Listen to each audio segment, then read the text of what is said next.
This interview is brought to you by SunTrust Bank, Michael Carroll and Associates, and Best Buy Soccer.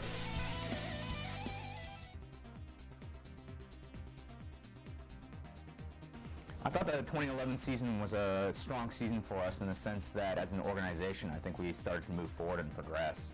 Obviously with a short lead-up time for the season, it made things a little bit difficult putting the team together.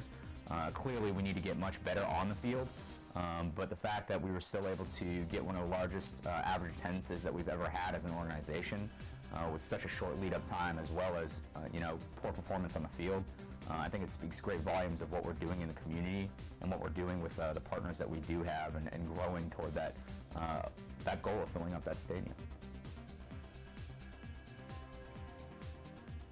The fan support this past season has been great. We're starting to see more and more tailgaters out at our games.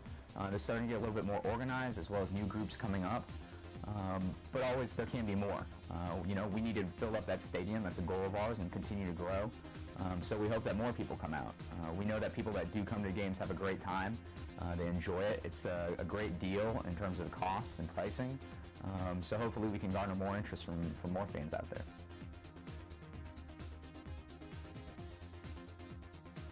I'd say that we have a couple goals. The first one being fill up the stadium. We want to have that thing rocking every single game, and it would be great to have a sold-out crowd every game. Obviously on the field we need more success. We want to be a competitive team this year, and I think that we're making the right moves with some of the signings that we have. For example, Ronaldo Navia, Steven Adamalu, some of these guys are very experienced players that we have coming in. Again, with that time to build a team, I think that we'll be able to accomplish that this next year as well. It's one of those things that I would love to say yes for certain.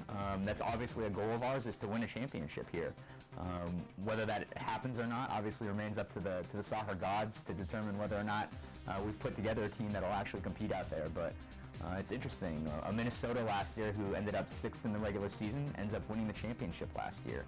So come playoff time, it's anybody's game. You never know what's going to happen. But again, I think that we're putting a team together that will have that success on the field, and will create a positive and exciting environment for everyone to come and watch it.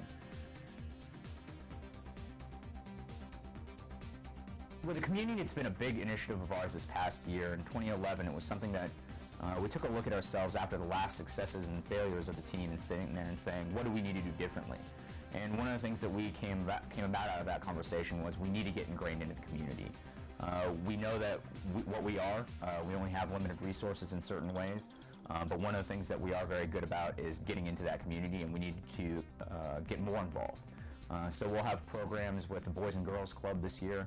We'll be partnering with them to put on their soccer programming.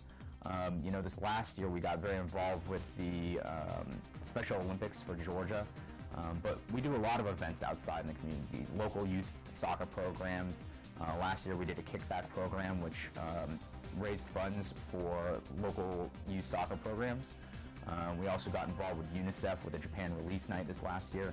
So we'll continue to do more and more of these things in order to get more involved with our local community.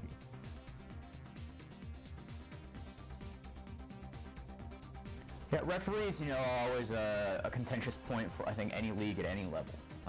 In terms of the referees in our games last year, I felt that sometimes they made the wrong calls, but that's part of the game too. It's one of those things where great teams can overcome referees and go out there and win games no matter what the situation is. Obviously, like everybody, I wish referee development would move a little bit faster in the United States, but I think that the U.S. Soccer Federation, as well as the NASL and the league, and our league, are moving forward to get better. I don't think anybody gets to a point where anybody feels 100% satisfied with the referees that are there. All in all, I actually felt that they did a better job than we've seen in past years. So I think we are moving in the right direction and making improvement. Yeah, I think with the local youth community, there are a lot of opportunities for them. This last year I think we've done more in terms of we did a U19 tryout for some of the local kids. We've also sat down and talked with a lot of the local organizations and telling them if they have players that they feel can play on this team or have the ability in the future to play on the team, let us take a look at them. Bring them out, contact us, we'll have them come out to training camps, and we can sit there and we can see. Also with the reserve team, it's been a very very big benefit for the pro team as well in bringing some of those players in, where they can get a little bit more experience for those that aren't 100% ready for the professional side. They can play in a competitive format, not quite with the pro team yet, but start working their way there.